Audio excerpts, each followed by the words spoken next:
Hi, I'm Jim Lauria. I'm Vice President of Sales and Marketing for Maisie Injector Company.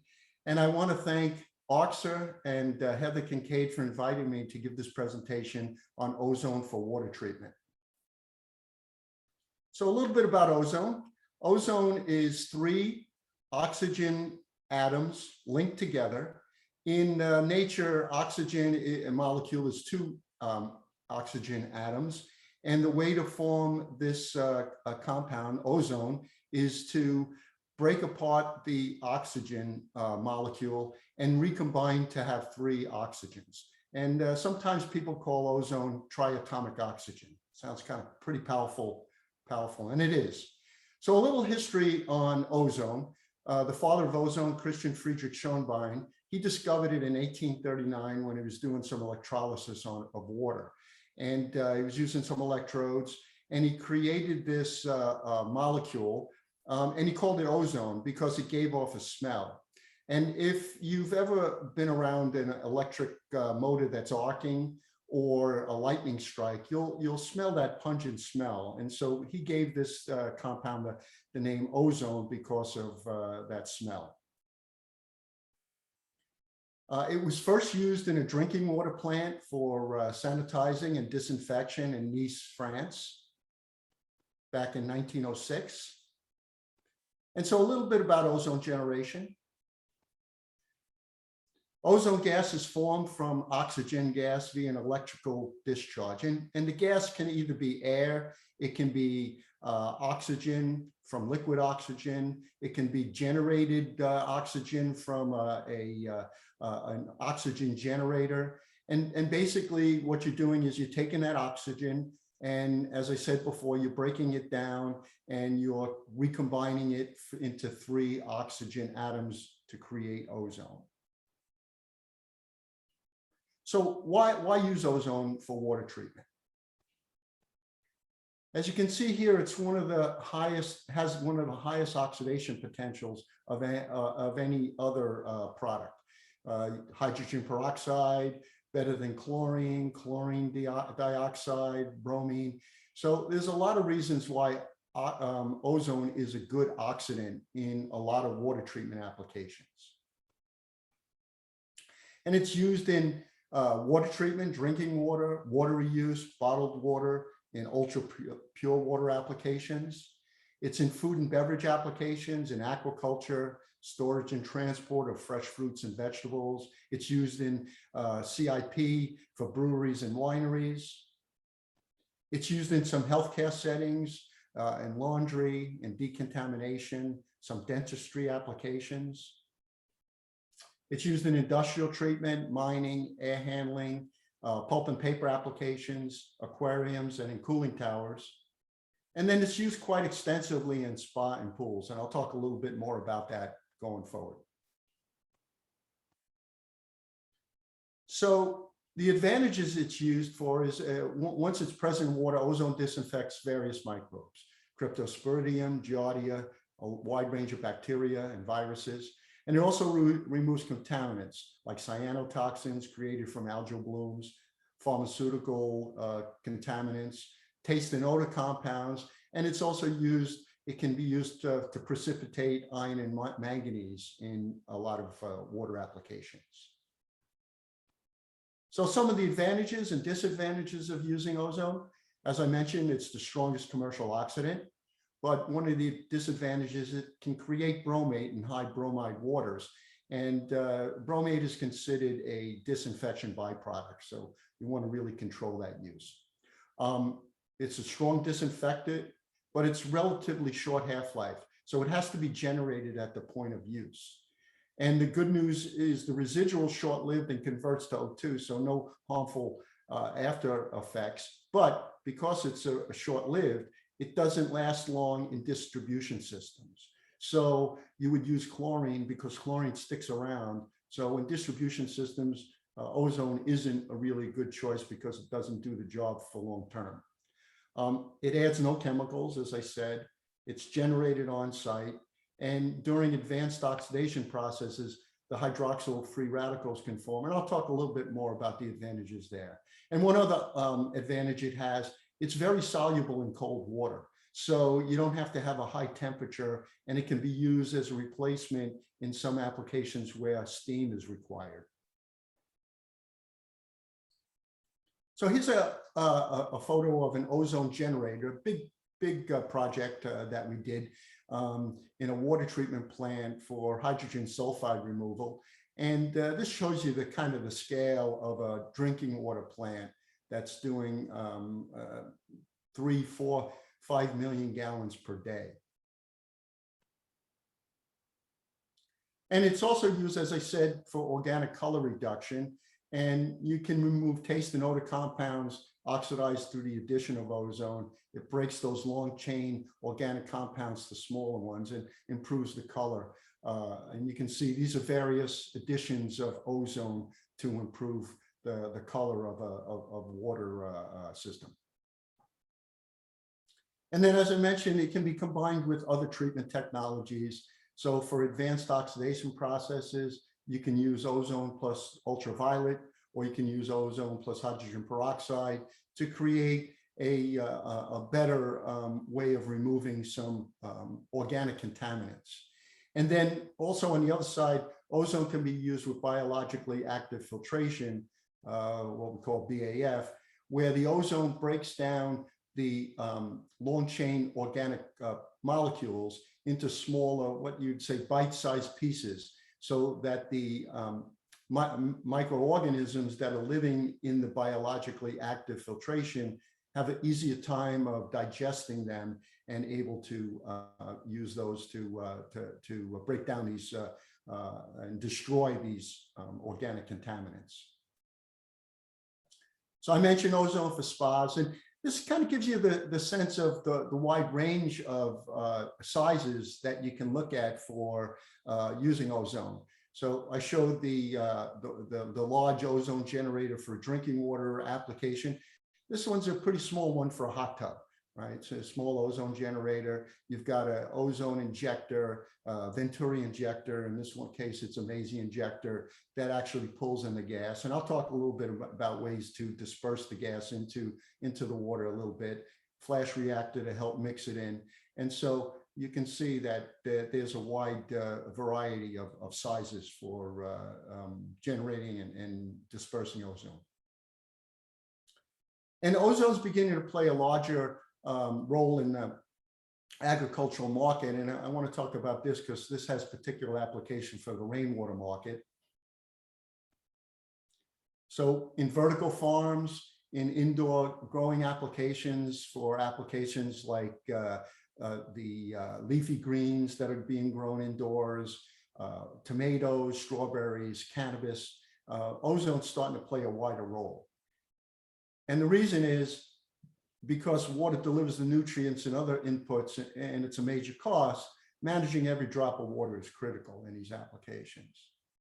So several crops can grow with or without soil. So in these applications, they could be hydroponic applications.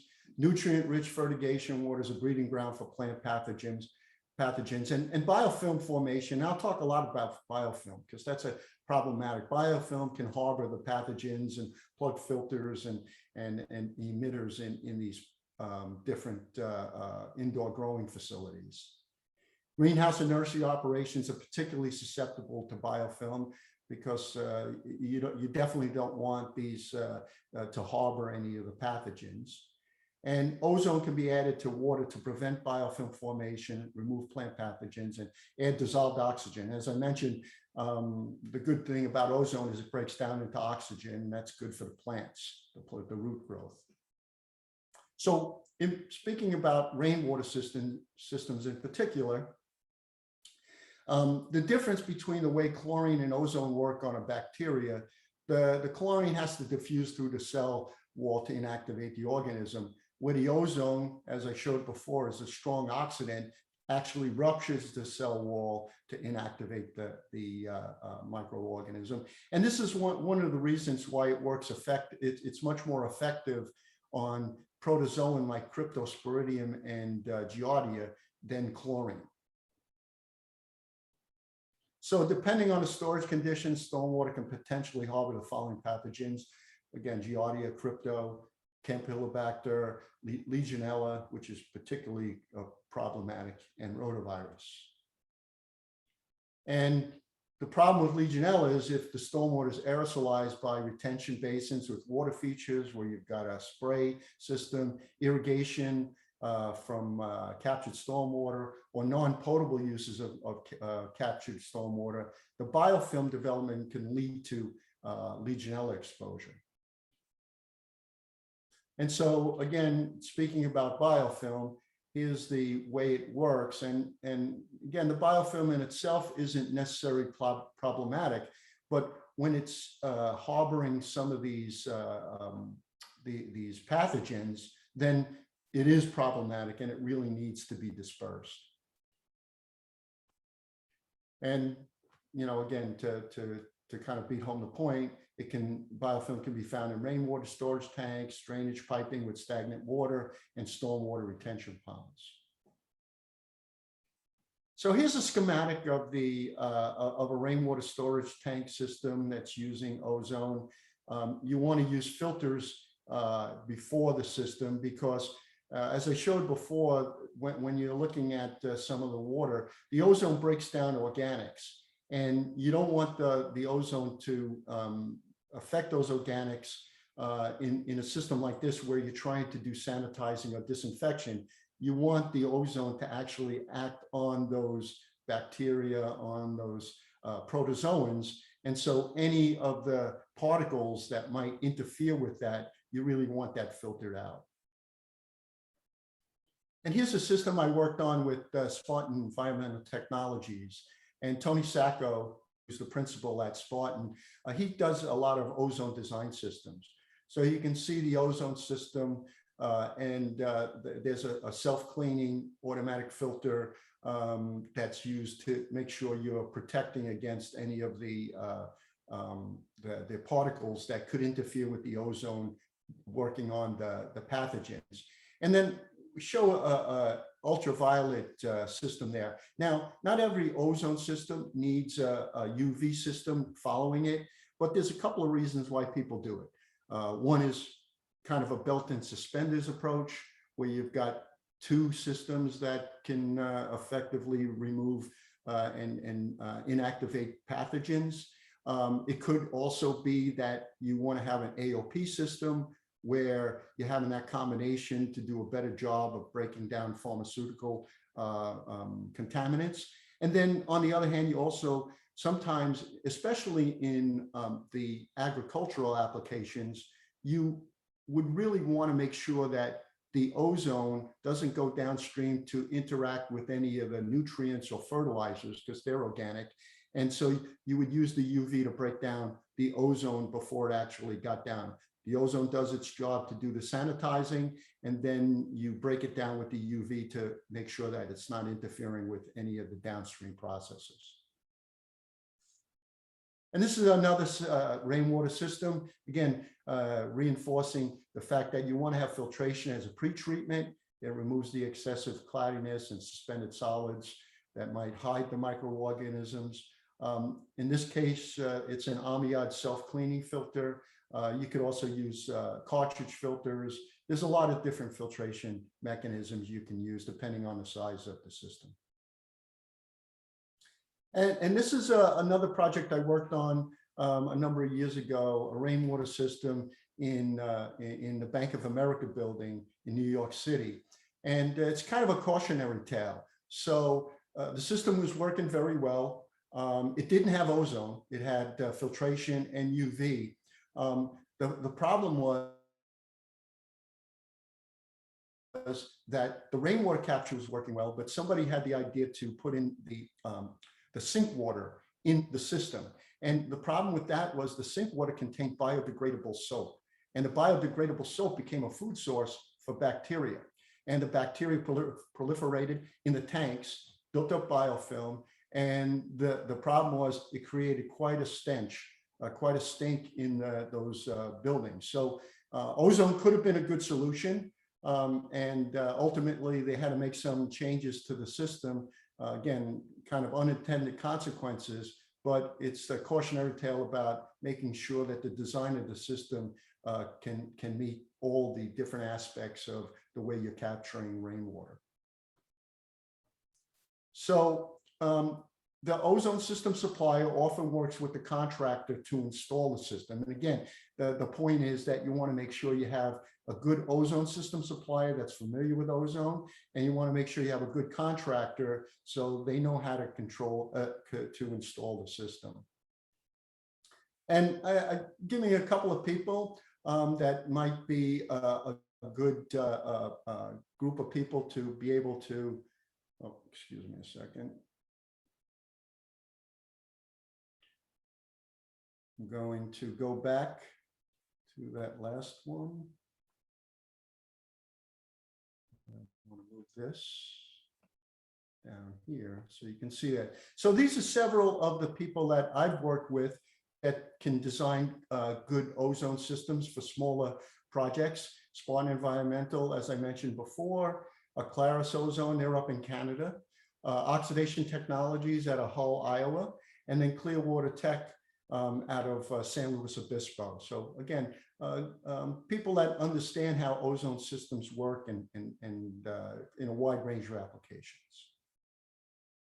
So the different parts of the ozone system, I talked a little bit about this. So you've got the ozone generator, can use either ambient air or oxygen. You've got the dissolution system, and I'll talk more extensively about that. And of course, the piping included in the ozone system design. So there's several ways to put the ozone into the water. And obviously, it doesn't make sense to generate the ozone if you don't properly put it into the system.